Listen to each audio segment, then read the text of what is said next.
Hello everyone.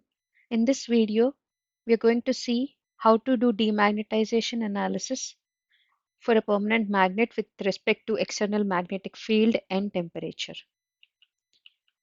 So first to do that, we need to set up a geometry, mesh it. So in the geometry, we need to have the external magnetic field set up. In the example that I considered, we have coils around the core as you see here, and this acts as the external magnetic field. By energizing the coils, the magnetic field is generated.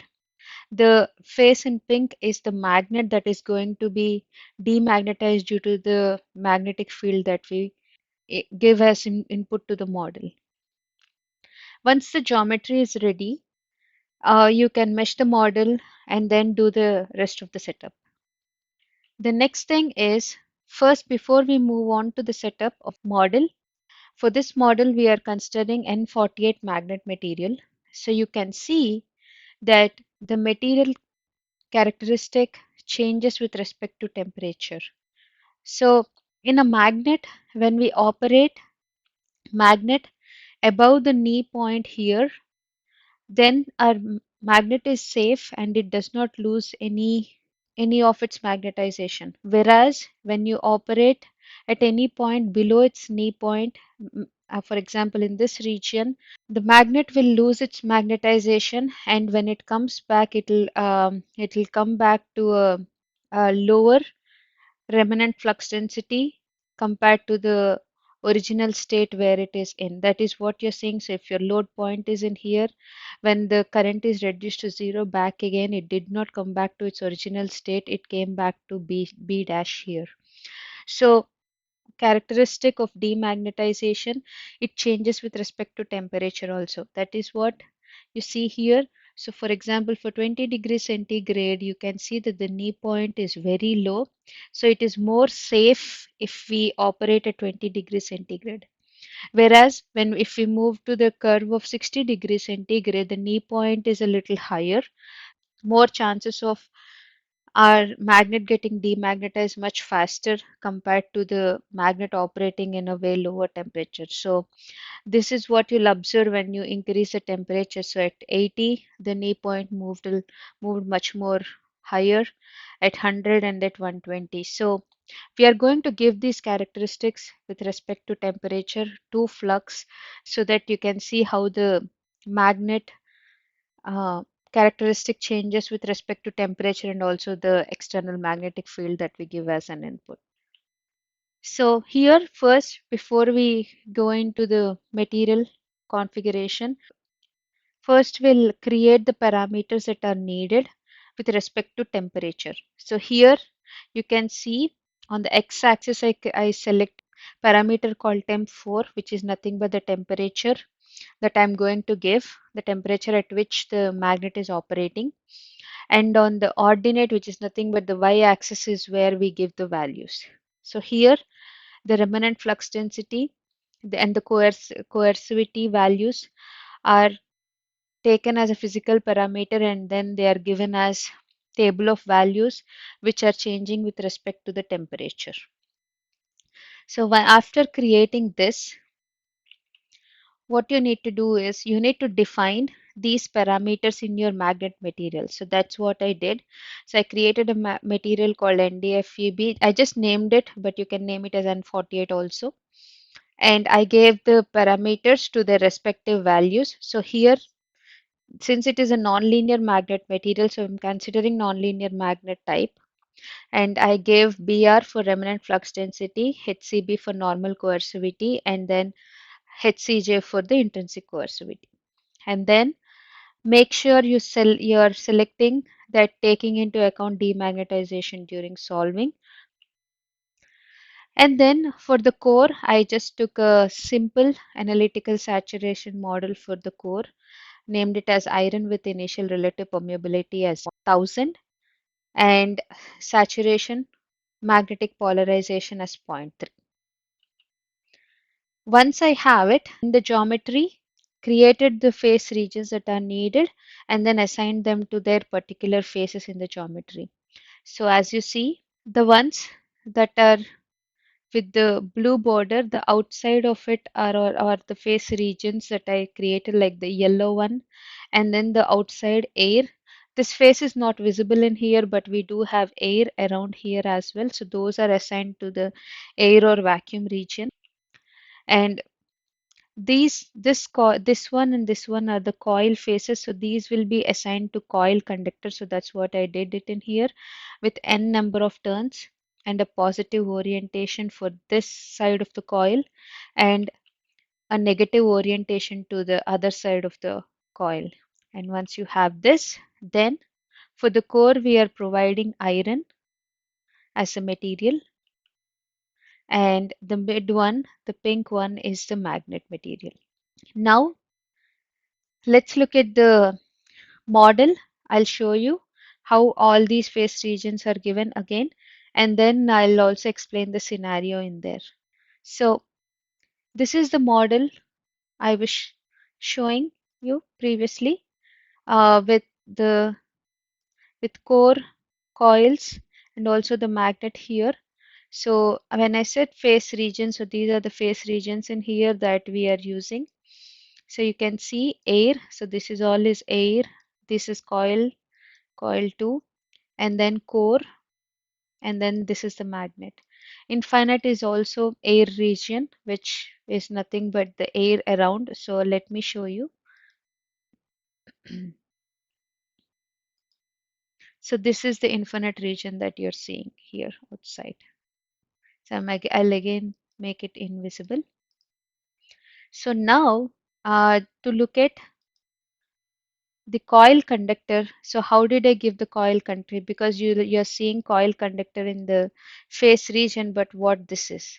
So this one is nothing but you can configure it in electric circuit under coil conductor. So this is the coil conductor with imposed current, and I gave it as a parameter. So this parameter I created previously along with the magnet parameters. So that is nothing but, if you see under parameter input output, you can see current. And this current I just gave it as parameter control with scenario and reference value as 0.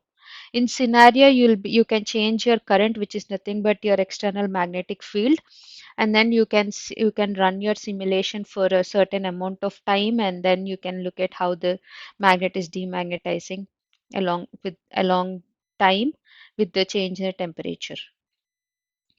Now, what is n? The number of turns in the coil.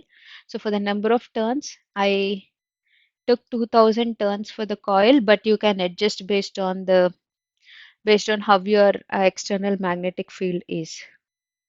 Temp 4 is the temperature table I considered. So I'm considering that the temperature is changing with respect to time. So time is going from 0 seconds to 10 seconds. And I considered that the temperature is starting from 20 and it is increasing up to 180. And then it's decreasing. And then again it is increasing up to 100. So that's how I considered, but this can be given as a table of values. So that's what I used in here. And just for a quick glance here, so remnant flux density with the change in temperature and then their values in here. Similarly for coercivity also.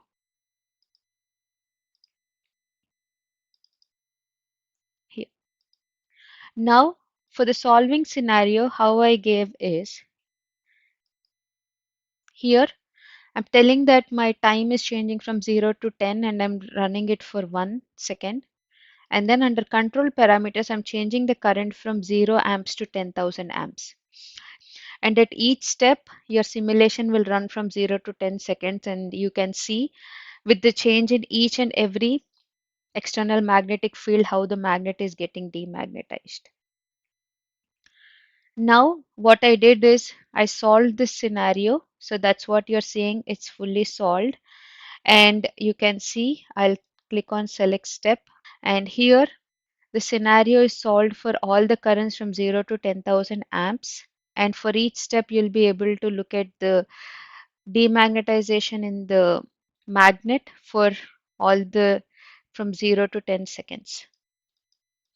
So for example, if we are looking at 0 amps of current, that means no external magnetic field, but you ran the simulation for 0 to 10 seconds. That means you're varying the temperature at which the magnet is, but you don't have any external magnetic field. Then, to look at how the magnet is demagnetizing, you need to go into ISO value, select your magnet face because that is what we are interested in. So I'm going with magnet, and under function, you'll see the option called BR magnet. This will give you how the magnet's remnant flux density is at that particular time. So I selected that and click OK. So now this is the magnet BR at time equal to 0, current equal to 0. You can look at it as an animation as well, how the remnant flux density of magnet is changing with respect to temperature. So to do that, you can click on it, and once you click on it, you'll find this one. And here you can tell that current to be 0 and the time to change from 0 to 10 seconds. And I'll select that I want pictures and video. Now click OK.